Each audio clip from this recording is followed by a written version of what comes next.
Hello everyone, welcome back to our Game 3. God, what a banger Series 6K it's turning out to be. Stormwolves versus Cavalry once again, actually swapping sides for the final time. So Stormwolves will have their first pick as we jump straight into draft, pardon me. Milio Zeri, the first ones to be taken out. But God, I mean, I'd ask you to predict the series, but it's shown so far from these first two games 6K that bloody anything can happen, can't it, against these two teams? Yeah, I really don't know. And I think the interesting part to me is that these bands have been pretty static, these four. We haven't seen any Sure change have. in these. When it feels like there have been champs that have been good in the previous games. So maybe not many draft happens. Maybe they're just going to keep going at it. Yeah, I mean, they seem pretty confident in trading those classical bot lanes, right? And the Lulu Jinx and the Zyra Khan. I mean, Zyra Khan looked really, really strong for the side of Lockster and Cat on steroids. Yeah, the 2v2 was slightly better, but more due to just Lockster's individual sort of equity on the champion like Zyra. So they can't first pick any part of their bot lane either, because then the opposite gets taken away. So instead you want to lock in a really big prior pick, and for them it's going to be the Vi. Really, really strong in the previous game. We saw Vi able to secure a lot of early pressure. Actually ended up in the game 3-0, starting in that early phase as they entered towards the mid game. So really strong. I like that they've picked it. Up to Cavalry to answer now. Do they try and match again, go for something like the Sejuani, maybe put Cinder King on something with a bit more agency, or go for what worked in the first game, pick up one half of that bot lane that really popped off, right, in the Varus and the Soraka? So do they take that full bot lane, or do they try and secure a really nice support pick for Desi and the Soraka and maybe match their jungler here? Yeah, I think it's really interesting. I think this whole last game, you can't run that draft back because it just didn't work. Yeah. You go, great. I think this is a similar draft. You will prior bot, but I guess the worry here is that you still have these immobile bot laners that are going to get dove on. Yeah. And so nothing's really stopping the Stormwolves just running the same thing back. This was the core of their draft. It works. I mean, the only worry I find for them completely running back their comp this time is due to the Soraka, right? That silence is so important, because it's so easy to just place that onto the Varus if Cease and Desist does come through. So I don't think the strategy of just jumping onto the AD carry is going to work for Stormwolves here. So they need to rotate their comp into something that's a bit more adaptable. Don't play for just the single win con. Yes, you won the previous game, but that's because Cavalry sort of drafted themselves into a bit of a hole. But now they're doing what they're known for, picking these wacky picks, and it's actually the flex pick in the Echo. Can go to two different lanes. He can go either into the jungle, or we may be seeing an Envious of Me Echo, which personally would be very interesting, because I have never seen him play this champion. Most likely it's going to be jungle, hey, but Like, I mean, Cavalry's just going to always surprise us, aren't they? Looks like Munro plays a bit of Echo. There you go. Yeah, maybe he's the jungle. But I haven't seen Echo in a while, honestly. Yeah, Champ's neither. like kind of rare, especially if you watch like organized play a lot, because he's just not that common there these days. Yeah. But I think about the Lissandra ban is really cool. I think you have to stop that coming through. I think even if the Lissandra does come through, Soraka obviously can silence it, but it's still, we saw last game, it's so much lockdown. Yeah. And didn't work well. And the Volibear ban, so they're just going to completely force them to change up their draft. They clearly didn't agree with you in some form. We're like, no, we just can't let this happen. Yeah, very much so. I mean, Vidu had two really strong bans in the Malphite and the Ornn. I think Malphite, yeah, was targeted by Riot with a sizable nerf to him. Still a really decent pick that you can pick up on, so still an absolutely fine tank. Leaving some decent tanks in the meta up for the Shen. Maybe they do up for it. Just more insurance for Collat if he does get targeted once again by the very obvious playstyle of Stormwolves. So Cavalry reading the play a little bit better in the draft, I'd say, thus far. I'm still really interested to see how the Echo's going to fit in the overall team comp. I don't see some synergy in terms of how they actually end up playing fights, but I do think overall it makes sense what they're trying to counter, and that's the all-in coming out of Stormwolves, right? So Shen's really good at that, using that ultimatum, and then also the Soraka silence, as I mentioned previously. But they're going to go for a strong side carry again in the Jax, and I mean, Vigi looked really strong on the Jax, didn't he? And Shen is something that he can, yes, once again try and outscale. However, we saw what he did with his lead in game 1, and it wasn't that much, was it? So hopefully a stronger performance coming out from this side laning champion, the Jax. Yeah, hopefully. What? Oh, really? Right. I thought we had this spot. Yeah, Asol is still a big what moment. This is a complete change. This champ doesn't have this early prior. You don't have this early pressure, and you've completely switched the comp to this scaling comp now. It feels like. Yeah, I don't hate it. I think you can control the space much better with ASOL and actually allow the Jax to split push. So I think what happened in game 1 was they didn't have a lot of agency in the 4v4. So you can't really allow someone to split push if you're going to end up losing the fight around the objective in securing vision. But Envy gets the actual counter pick in the Tristana. So really interesting. So drafts a complete 6K. So the first thing I want to mention is to our lovely Twitch chatters. Guys, get your predictions in because there's not a lot of time left. Is it going to be Storm Wolves on the blue side taking out this series and coming triumphant over Cavalry? Or is it going to be Cavalry taking it out and making sure that they secure themselves to victory despite a bit of a falter in that game too? So make sure you predict. But 6K, I want to touch on you as well. Drafts are complete. Who do you think sort of favoring themselves in the draft? But in overall play, once we get in game, who do you reckon is going to take out the series looking at these champions played? I love just watching Tristana mid. I think this champ can snowball so hard. I'm gonna go give it to the Cavs. I think they didn't look great last game. Made us comfort, but Tristana mid is just so much pressure. This champ can snowball so hard, can blow you up for a small mistake early game. Yep, I think so. I think I'm going to actually swap with you this time. I agreed with you last game. I disagree this time. I think that they've actually played for Vigi's split push, which is what they need to do because he was clearly so proficient in game 1 and actually beating his laner in the 1v1 with this Jax pick. And now they've actually drafted so they have a sustainable 4v4. Yeah, it's fair to say that it's not a sustainable 4v4 early in the game. There's absolute priority across the map, especially in mid and jungle. But come that 15-20 minute mark when Vigi's sufficiently outscaled the Shen, I don't see a way for Cavalry to actually enter objectives and chokes into these pits, into something like the Vi and the Aurelian Soul. So I believe in Storm Wolves on this one. I think they're going to take out this series, but I like what both teams have drafted. I think so far I've been a bit more confident in how the game's going to go. Yes, I predicted one side, but honestly could go anyway, 6K, which makes for a banger game 3, doesn't it? I mean, so exciting. So plenty of time left. So make sure, chat, that you get yourselves your popcorn. Get yourselves a drink. Get settled into your nice comfy chairs because it is a serious clash of the Titans coming out in this game 3. Storm Wolves on the blue side. Can they be triumphant into Cavalry or are they going to bounce back after an unfortunate game 2? Show us what they were able to do in that game 1 and take out this series once and for all. It's going to mean a lot of big things in terms of the overall tournament 6K, which we'll get into once the series is over. So it's all on the line here. Cards have placed down. Let's go for a quick break. Mayhem, take us away. And when we come back, we will be jumping straight onto the Rift for this game 3. 6K, you've done an amazing job so far. Always a pleasure to be casting with you. When we come back, we'll be closing out tonight with our final game. Gee, I'm excited. Let's see what happens.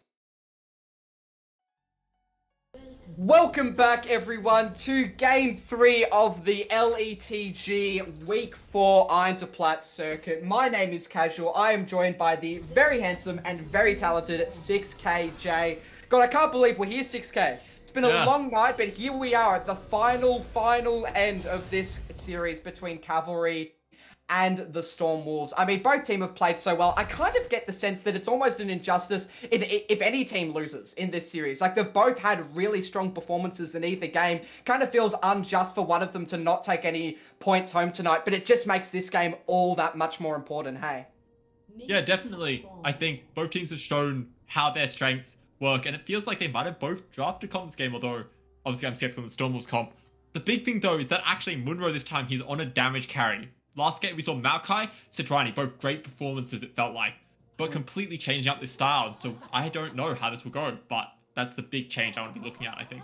Yeah, I think so. I think that's the biggest point of conjecture for me. The other thing I want to mention is Kalat switching up his Varus build, actually opting for the Poke Varus this game. So I wonder what his reasoning for that is. I feel like he may have felt pretty neutralized by the Jax coming out from Vigi when he was playing on hit. A lot of his ability to actually stack on the passive with his autos was denied by that Counter-Strike. So maybe wants to find a different way to work around what was a very, very fed Jax in this game 1. So maybe almost predicting how topside might go, want to counter it, because one thing that Jax hates is the ability to just spam abilities at him. And that's what Varus Poke can actually do. So curious to see how that 2v2 turns out. But yeah, much bigger point is Monroe finally on a carry in the jungle. It's not like his team often actually plays towards Monroe, really, when it comes to divvying up resources, but that's probably due to the champions he's picked. So maybe this is something that they've whipped down in the scrims. You know what I mean? Maybe Monroe on a carry, they said, hey, you know, the chips are down. We just lost game 2. We need to switch it up, man. Are you ready to do this? And he said, heck yeah, I am. So actually whips out the Echo. Interesting rune choice. 6K, the first strike actually for him. And it'll be the first game he doesn't just instantly gank bot after the 3 cams, which makes sense because you feel like if Lockster and Cat on steroids fall for that, then they're really going to fall for anything. Yeah, definitely. And actually going for an invade instead, yeah, mentioned. First strike, I feel, does make sense. It's fairly common in Assassins, especially in the jungle, right? Because you're only showing up in lanes every 30 seconds or so anyways, most. Yeah. That I think we're seeing barely even the big lane to look at, I guess, is this Tristana actually mid. How much of a lead can she get over Karina? And how far can you use this to get these early objectives to try and snowball in some form? Yeah, you do want to snowball in some sort of capacity, don't you? Because Aurelion Sol is just an insane scaling pick, isn't it? If he's able to actually survive through the laning phase. So we'll have to see how Envious of Me wants to play out this lane, because he's not someone I immediately recognize 6K as a real carry player. He's able to carry games, don't get me wrong, but not often on champions like Tristana when you really are showing to assert absolute dominance over your laner. It doesn't really seem like his style. He wants to play more for his team fights and out macroing his opponents in Irons of Plat just due to his experience of being here for so long. So it's interesting that I think he's actually opted for this lane that gives him a lot of pressure, but here we go. First gank here though, and this is what you're going to be doing with this synergy. Envious, will they be able to kill? The Ignite comes through and it is its first blood to Envious in this Tristana. Actually a great Chronosphere there from the Echo. Just completely set it up and there was just no way for the ASOL out. Flash burnt, barrier burnt, and it wasn't enough. And that's what you want to get this into the game. This Tristana pick just punishing the ASOS. Oh, gosh, but in the top lane, Vigi's going for the solo kill onto Cinderking. And it might be enough, actually. Why are we watching bot lane? Flash has to be burnt by the Shen here, but it's burnt by the Vi as well. Yeah, so both Vi and Shen actually end up using their flashes to try and get the kill over towards this Jax to help him in the top side. Decent play up there, but yeah, a bit of a weird positive caster curse. You don't see those every day. Yeah. Just talking about how Envy's not going to, you know, do much in this lane. It's not a champion he's used to. And then he just insta-fights my Karina. Monroe able to capitalize on a beautiful stun, like you mentioned. That guarantees the kill. So even with flash and barrier burn, ASOL still falls, which means he'll need to give over a lot of priority in this lane. I mean, Tristana already had control, but now an Aurelion Sol early in the game without any summoners, I can't imagine that'll be the last time we see Munro in the mid lane in the next couple of minutes, 6K. What a great way to start this game if you're Cavalry. Yeah, and I really hope that we see Munro in the mid lane again, because that's what you need to be doing against this Aurelion Sol. Tristana, of course, already with the Berserker Greaves, just going to keep snowballing. You're just trying to completely shut the ASO out of playing. You're trying to get, doesn't even need to be huge CS leaders, I guess, but you're trying to get this objectives, you're trying to get this Drake. And so, I'm just most interested in that. How far can you snowball? How fast? And what can you do to stop it? But in the top lane, this is kind of a disaster for Cinderking, honestly. And actually, Vigi here might look for a solo kill. There's a huge wave building up. But on the other side, Munro's here. They're ganking the Aurelion Sol again. They get a second kill, it looks like. Yep, Karina here going to get caught out. It's a second kill for Envious onto Karina. We're going to jump in again onto Hamyan, but nothing's going to happen. And there, that's the snowballing you were mentioning. This is the punishes you were mentioning. And it looks like it's going to turn it into a Drake as well. So that's what I was mentioning. Yeah, beautiful. I feel we're all mentioning all the things, aren't we, 6K, which is good. Kind of our job, isn't it? But yeah. No, yeah, really well done by this Tristana. 2-0 now. Decent CS lead for himself. I mean, it's where you want the lead if you're Cavalry in this early game. Now, it's not the end of the world because there's still plenty of scaling to be done. Aurelion Sols can be behind and still be impactful later on, but it's just going to be that much more difficult for Stormwolves to have a proper carry to play around. And we're even seeing Cinderking stay relatively even in his lane. Of course, he was going to fall down in CS. This is what's happened in pretty much every game when he's come up against Vigi, but we haven't seen Vigi actually do much with that lead. So Cinderking weak siding decently. Once he gets that Shen ultimatum as well, it's going to mean a really, really big factor in what Stormwolves are actually going to answer on. Because now if they want to actually shut down this Tristana, well, you've got a Shen ult to worry about. And guys, 2-0, he can also just rocket jump away. So plenty of availability for Cavalry to keep up their aggression while staying relatively safe. And I like what I'm seeing so far from them, looking really strong in this early game. Have to see if they can transition that because they are an early game comp. Pretty much their top, mid, and their jungle are all outscaled by the picks of Stormwolves. But, I mean, in 2 games, we haven't seen someone really close out a game in a decent time. Maybe Cavalry have figured it out. They've gone through the VOD review, been like, let's actually draft for early because we're confident enough we can close this game out at a reasonable time and shut down Stormwolves before they're able to actually show off their prowess. Yeah, definitely. And they've got the first Drake already. They took it basically on spawn. Riptail's coming up soon. Bot lane, I have to say, Desi on this Soraka hits so many Qs, it feels like. Just doing a great job. And that feels like it's making these lanes possibly a lot more better than they should be at times almost for the side of the Cavalry. But in the top lane, oh my god, that is so much damage in just such a short period of time. And Envia's going to jump on Karina. And in mid lane, it's also a bunch of damage, but it's still a good trade in the end for the ASOL. Yeah, decently traded, just due to the fact that Rensol was able to tank up by sitting within the minion wave as well. So it's not so much that his Q was landing, which it was, and is a really decent chunk, especially with the Comet actually being purchased for Aurelion Sol as well, which is your usual keystone. Hold on. Just steals the red. And gets it too. Wow, Yeah. we've seen a lot more aggression out of Munro, and it's interesting when he's on a tank that a lot of his aggression transitions towards his lanes, right? He's ganking to help his team. Whereas this time, he's really trying to show aggression and show some sort of dominance over the enemy jungler of Stormwolves, trying to show it off towards his fight. And there we go, they're forced to use the Aurelion Soul. It might not even be enough. He's forced to use the barrier as well because of that ignite. And Yeah. that's just so many resources forced out. It is an ult trade, but Rift Herald's up, and Munro might look to take that. That helps. Oh, actually, no, we're going to see it up. Oh, great buffer. Yeah, really good buffer coming out of Envious of me. I doubted him on this Tristana pick, but clearly it's something that is played at least once or twice before, buffering the CC coming out of Vi. But yeah, I mean, Mike Arena just really put under pressure in this game. We saw this in the series of Vitality versus Med as well, where they just played the entire early game to shut down perks on his Cassiopeia, right? Gank after gank, pressure after pressure, and that's what we're seeing in this game. So these Irons of Plat players are pro players, confirmed. That's all I'm saying. But no, jokes aside, they're doing a really, really decent job. That lead's only going to grow in the mid lane. But this is really risky. I feel, we're going for it towards the hit, but we're not going to get anything followed up and just shove him off the wave. Yeah, I mean, it does get the first strike block, so it's not like it's complete end of the world. Flash is pretty big too. More to keep Shen alive than it is for Shen to actually punish Jax. I think the time for Shen to find his solo kill is pretty much over. You want to play really aggro in the first couple levels versus Jax if you want to actually get that kill. But Cindy King knows, decent top laner, that if his job really is to weak side in this game, then that's not what he needs to play for. So making sure that Vigi needs to play just that slightly bit more safer is really good, because you're keeping your tank alive to scale into the game and make sure that Envy can keep popping off in what has been a really, really strong early game coming out of CAVALRY. The mid-jungle duo popping off. Flash being forced out bot lane here though. Bo's seen ults from both Baities as well. And I think it's just going to turn out. That's a big damage there. But in the end, it is a win for the Stormwolves. They get the flash out from this Soraka, which makes it so much more vulnerable. Yeah, it makes her that much vulnerable, but often is a champion that sits so far back that it's like, yeah, it doesn't have flash, but until we're in team fights, we can't really expend much in our 2v2 to actually get there.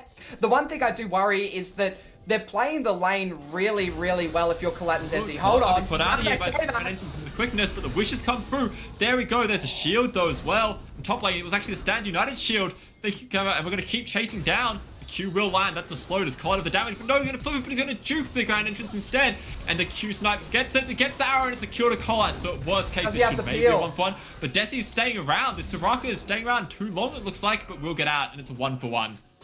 Gee, so Vigi plays it well to cancel the Shen ult, but it seems like the ult shield is all that they needed 6k to win that fight. Decent flash coming out from Colette. As we get a pause to sort of break down that play a little bit more. But yeah, I mean, the flash wasn't, I don't think, entirely necessary from Colette. He'd actually dodged the Rakan knock-up just by walking forward. I think Cat on Steroids predicted him to sort of play closer towards his support. But make sure he able to find that 1-2 extra autos and then guarantees the Q. I mean, Lockster was caught in a bit of a rough position, right, where you can only restrict your movement so much in terms of juking left to right. Does get caught by the piercing arrow from Varus and falls. So decent kill onto Colette, already as a sizable CS lead this early into the game, just under 11 minutes. So bot lane's looking pretty good for CAVALRY and is only spelling just a bit more of a disaster for Stormwolves because there's that massive mid lane deficit that they need to address, and their bot lane losing is not how you want to address your mid lane falling so far behind if you are a Stormwolves member.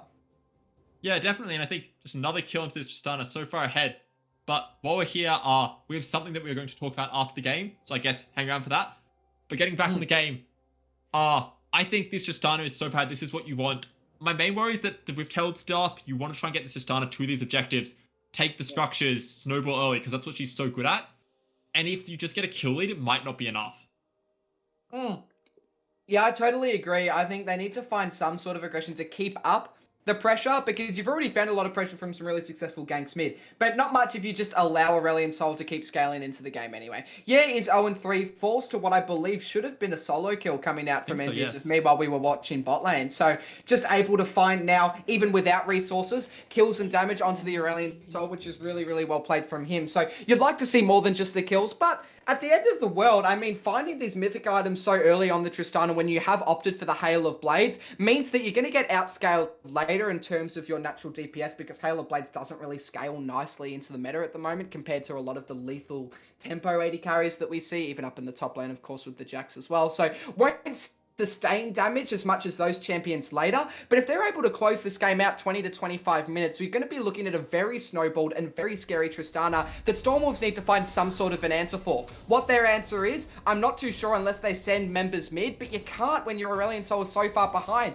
Mythicless right now and is not any closer, only 96 stacks on his tier as well, so a long time before that item kind of kicks in for the Aurelion too. So, I don't know, it's a big point of conjecture for Stormwolves and how do they address this mid lane and how do they shut down the Iron to Plat Goat, envious of me. Yep, and this is the pause that happens whenever there's a pause in your spectating. Oh, that was really fast. That was nicer, wasn't it? I appreciate that one. That was pretty good. It's usually like the same length as the pauses, is my understanding. So that was really weird. Yeah, you're right. Anyway, Riot, even when they stuff up, sometimes it can be a positive fuck up, can't it? You know, they're always going to mess it up somehow, but sometimes it actually works in our favor. So, thank you, Riot. Cinder King is actually in a lot of trouble here, it looks like. Might have to flash out of the pit in the end. Trying to get the taunt out, but will flash in the end. Just walked into 3 people at Herald with no one on the team to back him up. Yeah, caught in a bit of a rough spot, wasn't he? But not the end of the world. I mean, there's no reason to burn your summoner when you don't have to. But caught a bit sleeping. Maybe that's what can happen sometimes in a pause too. You get a bit lost and you get a bit autopilot-y. Like, God, where have I just been? What's going on? What is my life? What is this game?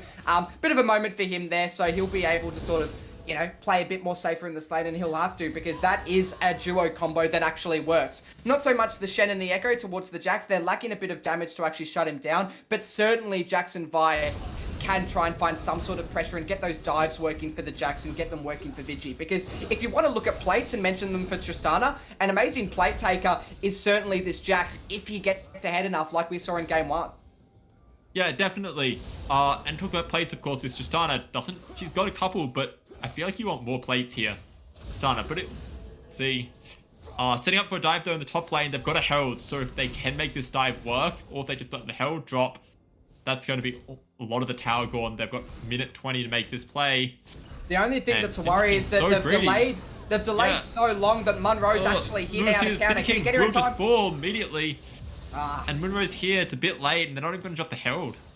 Seems, yeah, so Cavalry just not able to answer. They are a bit short on resources. Jax low on mana and on health, so maybe they just cop the reset, give the kill over to the Jax, and then maybe make sure that you're down towards the bot side to help set up. 3 minutes on that objective. Now you can play back for bot side since there's not an objective spawning top side. You necessarily want to contest before Dragon spawns in just about a minute after Herald will actually come into play. So yeah, you're right. The next play is plates for Stormwolves. Where do you actually put them? The gold lead is not anything crazy right now for either team. The game is very much in their hands for either side. Though yes, there is a significant lead on the Tristana. That's pretty much the only lead that Stormwolves have. Really, I mean, there's Varus is yes slightly ahead, but due to that 1-for-1 in the bot lane, it's really not that significant because Xayah will be able to out DPS Varus if they can find the engage on him anyway. So neutralized in the bot lane. Jax is the only one I'm really looking at, but I don't have much faith. Actually, we're seeing a play here onto them. Destiny's just completely caught out. The Soraka's clear extended collide is going to get Chains of Corruption, but it won't be enough. Soraka's just going to get caught out and die, and that's a kill. And they should be able to use the Herald here. No, but plates are going to fall before they can use the Herald. So that's so much of that value that first Herald denied. Yeah. Mid lane Envious is doing. It'll be fine. Plates fall, but really decent kill over for Stormwolves. Bit of an ego moment coming out from the Soraka, just way too far up with no idea of where they need to go and where they need to position. And so she actually does end up falling. So Desi just a little bit too far up, gives themselves over the first turret, which, God, I'm surprised at given how envious of me was pressuring this mid lane. So Stormwolves with a really decent comeback coming through the bot lane there. Yeah, we're seeing Envious has actually come up here. Cinder King's here, but the Wish comes through, completely throws off this damage map. And Munro's walked through the tower, but Envious is going to keep chasing. Ignite might not be enough. It is the last tick of Ignite. Finishes off the Jax, and Envious 4-0 in this Tristana. I gotta say, that is a hilarious interaction. So Fiji actually flashes at the same time that Tristana uses the Buster Shot to take him away, meaning that he's covered the space of Usain Bolt in 5 100-meter sprints. Gets himself almost down. Here.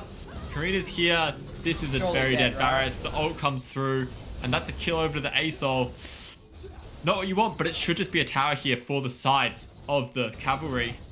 And they'll be able to Crucially, trade not it. what you want if you're a Cavalry fan, but Yeah. exactly what you needed if you're a Storm Wolves fan, because God, a kill on this ASOL after his late-in phase is just a disaster. Don't let this guy in the game after such a shocking early game, putting himself so far behind, even falling solo kill prey over to this Tristana. So one thing for certain is that they actually managed to match up these matchups in the way that they're supposed to, assign the right lanes, get this Tristana back into the Aurelion Sol, because it is that natural counter pick because of its ability to jump on Aurelion Sol's head and ignore that E by it being able to rocket jump. If you can continue that 1v1, Envy can keep being aggressive, then all you've really done is make Aurelion Sol worth gold again. However, if Storm Wolves are able to play for more objectives now, kind of group up as a team, we're getting to that stage in the game now, sort of hitting that level 11 mark 2s of the ultimates, leveling up, getting those crucial items like the Leandries on our Dragon friend in the mid lane. They're going to be a lot more stronger and actually able to contest the Cavalry here. Are they okay? Colin, Desi a bit greedy.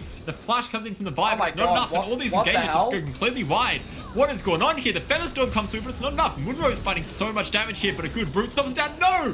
Envious though gets the kill, but Colin with a great arrow. It's 2 kills now over the Cavalry right before this third dragon, and it looks like they're going to be on soul point yet again, 3 games in a row. Yeah, someone get the blooper reel out, because I have no that? idea what Storm Wolves were thinking there. Like, it looked like almost the comms were, no, wait for them to be close up, but then Vi was like, all right, I've got to just go in. So then she goes in, but then Rakan's out of position to actually follow up. They end up still going for the play anyway, force them into a choke, and just take a whole bunch of damage out from this Tristana, and then Kalat finds a beautiful Q. Crucially, that piercing arrow actually hits the target that the Tristana E was on, meaning that it explodes and lands the AoE for everyone else, ensuring that Kalat can actually flash and guarantee the kills elsewhere. So it's not just a 1 for 0, it's actually a 2 for 0, and they take the Dragon as well. Crucially, like you mentioned, 6K, the soul point, the 3rd game in a row. I don't know what it is about Cavalry and Dragons, but they just love their Dragons, and Dragons love them. Yeah, and it's time to Mountain Soul. So we have Infernal Mountain. These are 2 of the strongest souls in the game. Yeah, and right? so every time, just Really so good. much luck, right? Like, and it's also so huge here because that little bit of extra tankiness, that makes this Vi engage so much less effective. It feels like it makes Jax, when he goes in and tries to get into the backline, so much less effective. Hold on but instead here. we're going for a dive here. Sky's Ascent is up, but it won't even get used here. Another play. Munro is looking excellent on this Echo. And Envious is 6-0 on this Tristana. So much really gold being is. funneled in. It's going to be an Infinity Edge on this back. Yeah, I know. That's huge, isn't it, as well? Can opt for the PD or even the rapid fire after that as well, and he'll be closer to 3 items than some members are close to their 2nd. So really, really far ahead on this Tristana. Cannot be understated, though, the impact that Munro's had on this lane. Yeah, Tristana was able to find the solo kill, but who can't find a solo kill on Tristana when you're 3-0 up? Like, Munro really funneled into the right carry in this game. Really trusted Envious of me to keep up that aggro and that aggression, and he absolutely has. Munro even takes the red. It's now Lobster's dead. King is just dead. He caught him out. This is the Echo. This is, I guess, what he wanted.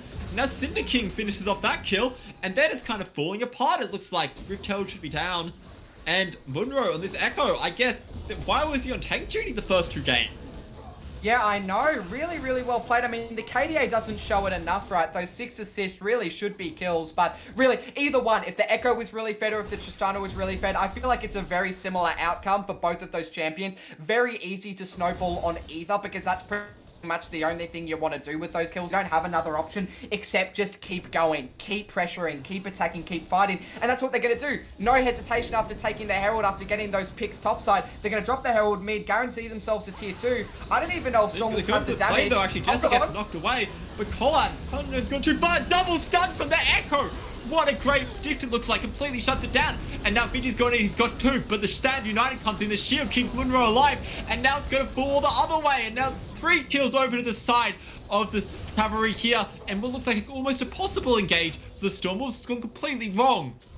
Yeah, I mean, that is the 2nd time, isn't it, that this Vi has just made the complete wrong call when it's time to engage. Really dooming his team into following up on plays that just aren't there. So really unfortunate for the Storm Wolves that they get caught out once again due to that botched engage. But it's on Cavalry to actually answer when Vi jumps in, because if they just kind of sit there, choose to kite back, or unsure about their decision making, that, yeah, it can turn into a decent engage and someone can get caught out. But the fact that they are so precise in their decision making making, going, no, Vi's not allowed to do this. This is illegal. Go in, fight them. They choose it every single time. And because they actually walked up through mid without any vision of Echo, Munro, like you called out, finds a beautiful double stun onto 2 key members and key targets. Rakan unable to actually follow up onto the Vi and onto the Varus, consequently because he was locked up due to that CC from Echo. So many things actually working out for Cavalry in that fight. A 7, almost 8k gold lead for them. Sole point. I mean, it's a terrible situation. We talked about being forced to team fight, right?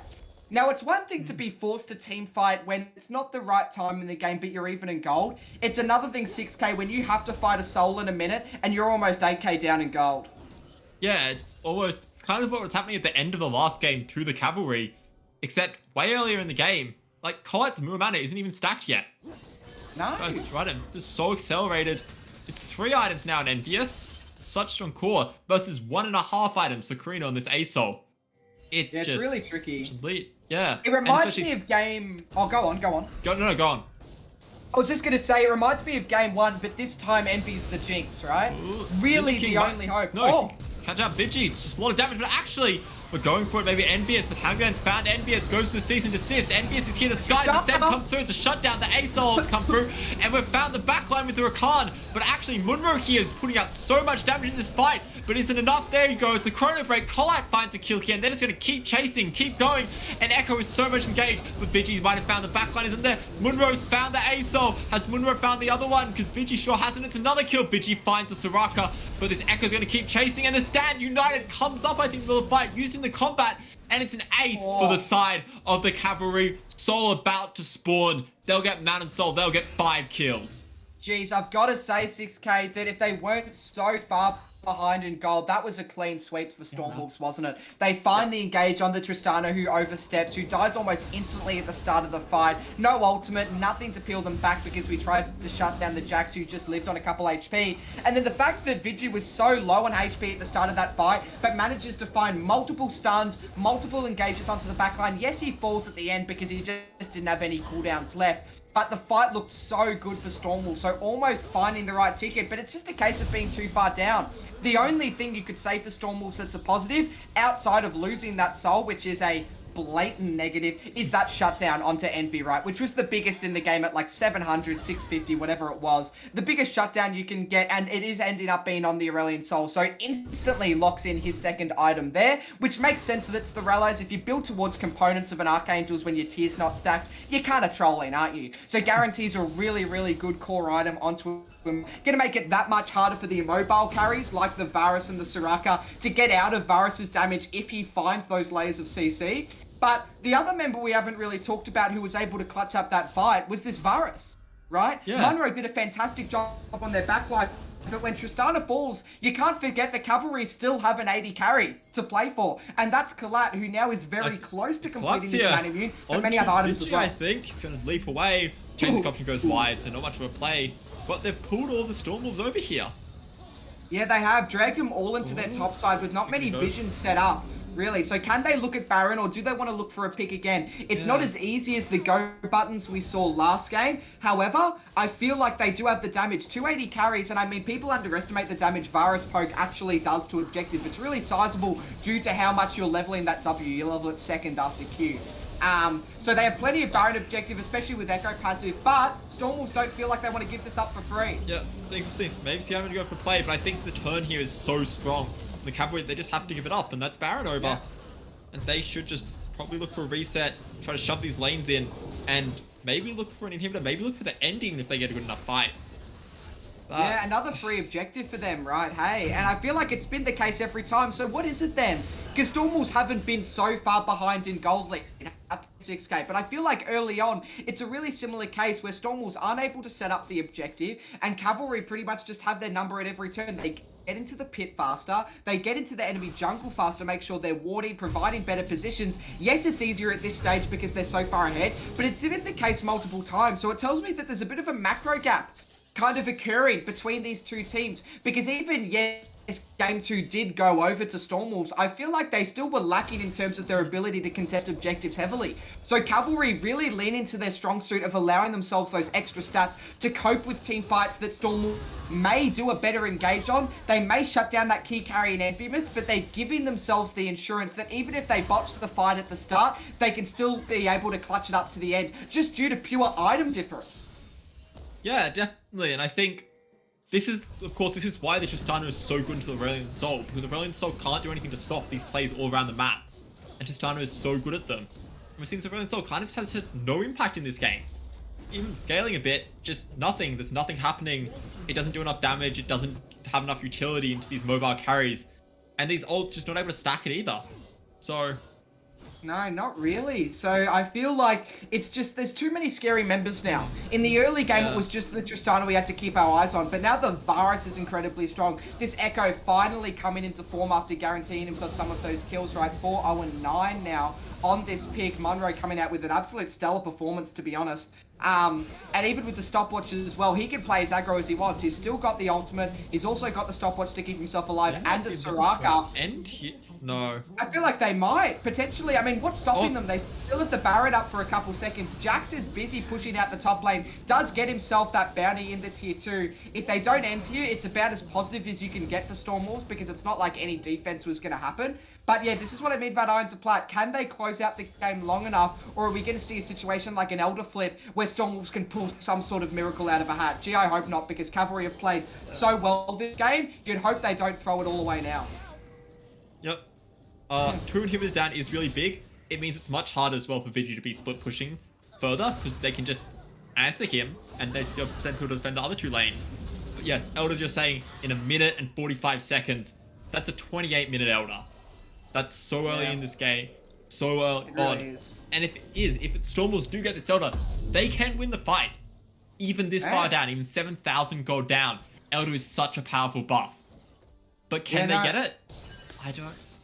It's the other question, right? It's very nice to hypothesize about, you know, what happens if they do get Elder. But it's a case of, I feel like that's what's really similar to the last Baron. Can they even walk up and even attempt to contest? We saw both teams actually in game 1 and 2 try and contest objectives that were just pretty much gone, right? And you kind of just end up watching the opposing side just watch and take the objective. And that's not what you want to do. However, I don't see much of an option for Stormwolves outside of just playing for the split.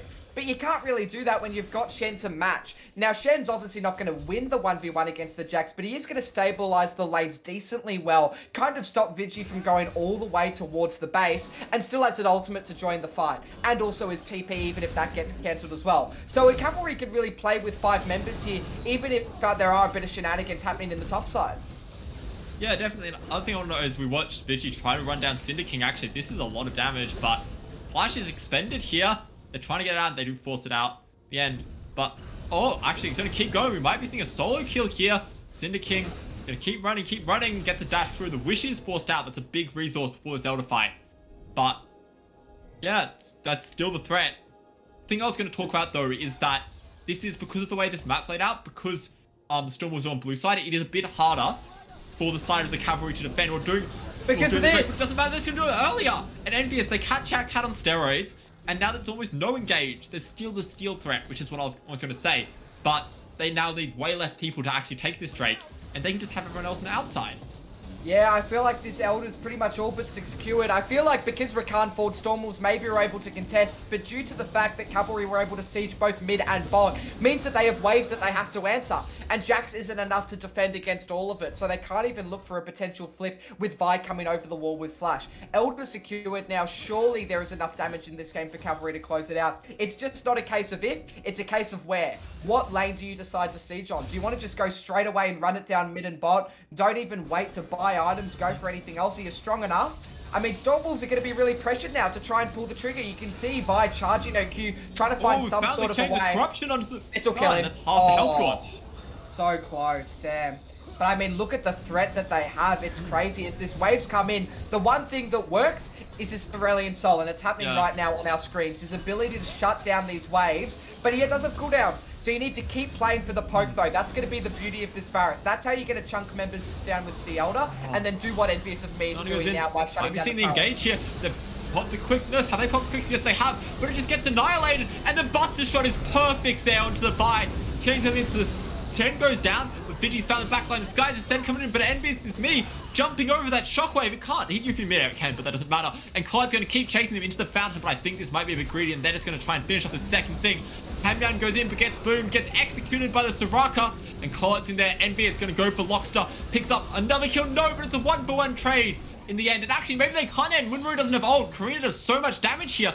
Can they just not end? No, I don't know. I mean, do they have the damage? I think you can end. That's the question. You've got to be able to end. You've got to be able to end. There's no way you can't end. You have Nash's tooth. You have... Oh, I mean, Elliot Soul has both subs. No it's way! Pretty terrifying folk. It's pretty shocking, right? Because Elder's now lost on 3 members, effectively lost on Munro and Soraka by the time that it comes to contest Baron. So, worst case scenario for Cavalry really is not being able to end. Because right now, the only thing you've got going for you is keeping your shutdown on the Echo, but you lose such an important buff in actually making sure that these fights work out. Really, really decent defense coming out from Stormwolf, just surviving. Crucial moments in that fight where a lot of members were just shocked on how they wanted to engage. Felt a bit stunted, particularly I was looking at the Rakan and the Vi, who were just unsure about how they wanted to play the fights, but who had a lot of confidence was Lockster and Vigi. Both the Jax and the Xayah doing exactly what they needed to do to get onto the carries and shut them down. Lockster with a really decent Gale Force E behind, and I believe it was Envious of me, potentially was Collat, I'm not too sure, near the top side of the Nexus to secure that kill, and then Vigi at the beginning of the fight with the Counter-Strike onto 3 members, plus his AoE ultimate, I mean, did so much before he eventually fell as well. So, Stormwolf still very much able to contest this game. That gold lead has creeped just that little bit closer to even. Cavalry in the driver's seat, but Stormwolf's clearly showing that they don't want to back down without a fight.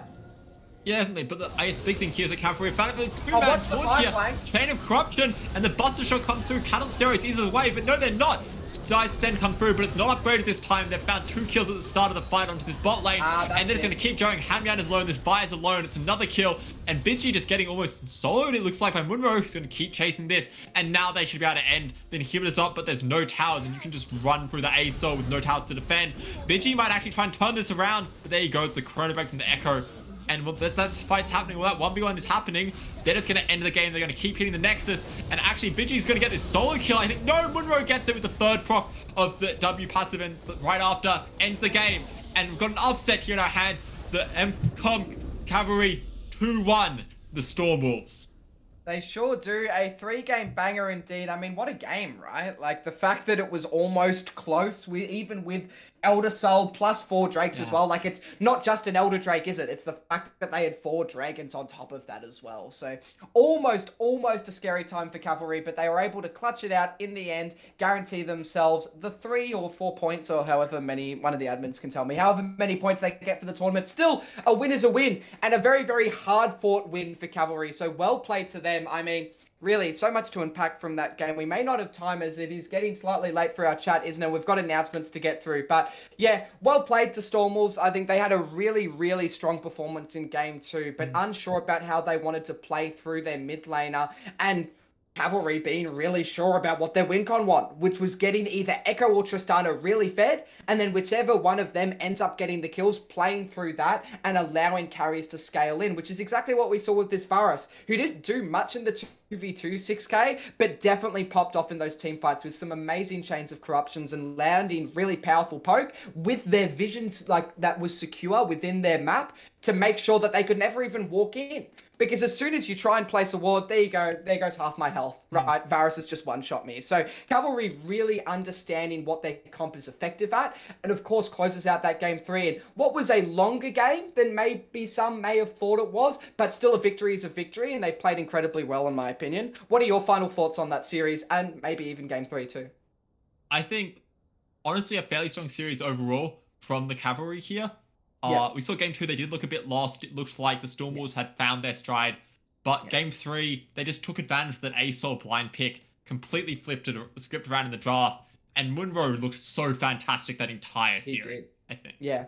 Yeah, no, he really did. I feel like just a player that you don't see many that can be able to be just as consistent and effective on tanks and carries. Do you know what I mean? So the fact he was able to completely switch styles and still be so impactful, he's definitely a real candidate for MVP tonight for sure.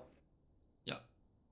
Speaking of MVP, though, shall we get our votes in? So, chat, make sure I'm watching Twitch chat right now, guys. So please be putting in, my lovely little chatters, what you think should be the MVP awarded for tonight for this series. I think, personally, it's got to be a Cavalry player, and not just because they ended up winning this. Two really strong wins and decent performances out of some players, even if they, lost that game too. I still feel like it's definitely got to be a Cavalry player. I'm not sure who yet, so give me time to think. 6K, who do you think the MVP should be? So I think it's Munro. I was thinking even early in game 1 on the map, he was doing so much work. I think, yeah, we'll see. But I think definitely Munro. I think Collat had a great game. Envious had a great game. Cindy King was solid. Desi was solid. But Munro felt like 3 great games. Yeah. And that's just what you need. It was doing so much. But, yeah, I think he did. Oh, God. It's really hard because my heart... I'll give you time to think. We're shutting out Blasm on this ARAM tournament. I believe it's currently tournament draft 5v5. Saturday, May 13th. Starts at 6 p.m. Don't forget to go sign up. The link is in announcements, I think. So, go check that out. Should be cool. I'm casting it. I think we've got QWERTY also casting. We're doing the run back from the last ARAM tournament. It'll be fun. Yeah, very cool. God, the ARAM tournament last time was really fun, wasn't it? I think I am playing it with a couple mates, so I'm really excited. So please get down to that Twitch chat. Make sure that you do end up playing this ARAM or ATR or whatever we're going to call it because it's actually tournament draft. Whatever. Don't worry about that. Forget the ARAM part of the ARAM. Anyway, it's going to be a really, really fun tournament hosted by our wonderful admins at MCOM, of course, Saku and Blasm and White Nico and the many others that help and volunteer around that side of life. Yeah. So thank you for giving me time to think. It's got to be Envious of Me or Munro for me. It's really, really 50-50 between them. For the sake of actually awarding an MVP, because otherwise would be at a stalemate, I'm going to give it to Munro. Because Envious of Me, yes, they were both able to show very two different styles. Envy on the Malzahar and then the Tristana, very different picks. Munro has a lot more change he needs to address when going from a very tank utility, no resource champion to suddenly something like the Echo, which pretty much has to snowball and control the game from second one, otherwise will be completely useless. And that's exactly what he did. So I think Munro has to be the MVP for me, as well as you 6K. So that pretty much confirms him. So congratulations, Munro, for taking out the MVP for this series versus the Storm Wolves or the Storm Puppies after tonight's performance. Who knows? Hopefully that doesn't turn into a bit of a meme. Anyway, love those guys over at Storm Wolves. Keep up the good work. All right, so... Okay, it's been a lovely night, my friend. It's been awesome casting with you. I've really missed it, actually. It's been a long time since we've been able to sit together, hasn't it? So, thank you. Yeah, nice show up. Cool. I didn't expect to be here tonight, as people may realize from the post, but stuff happened. I was around, and I really liked this opportunity. It was great. Just cast again. It was nice to cast with you again. It's been a while since we cast together, I think, Casual. Definitely. It really has. But it really has. Yeah. And what a place to do it, right? Yeah. MCOM's done such a fantastic tournament, and it continues running, guys, all the way until next Wednesday for week 5. We are coming so close to the playoffs. It actually might even be playoffs on week 5. We'll have to double check that. Keep your eyes on the announcement and things in the Discord to make sure that you know what's happening as we close out this group beginning stage of our Underplight circuit. And of course, I want to shout out, outside of the admins in the ARAM tournament, of course, our broadcaster Mayhem, who does so much work. You guys have no idea. So thank you so much for him for making everything look good, making us look good, making the stream look good. Really goes very much appreciated. And yeah, other than that, it's pretty much just from me, a drink water, be safe, have fun, and we'll see you all next Wednesday. Hopefully 6KJ might show his face. If not, please make sure to tune into the side stream, which will be covering another set of matchups outside of the mainstream. So multiple different versions of Iron to Plat content to consume next Wednesday. Only thing to say now is goodbye to everyone. Have a lovely night, and we will see you on the Rift next week. See ya. Peace.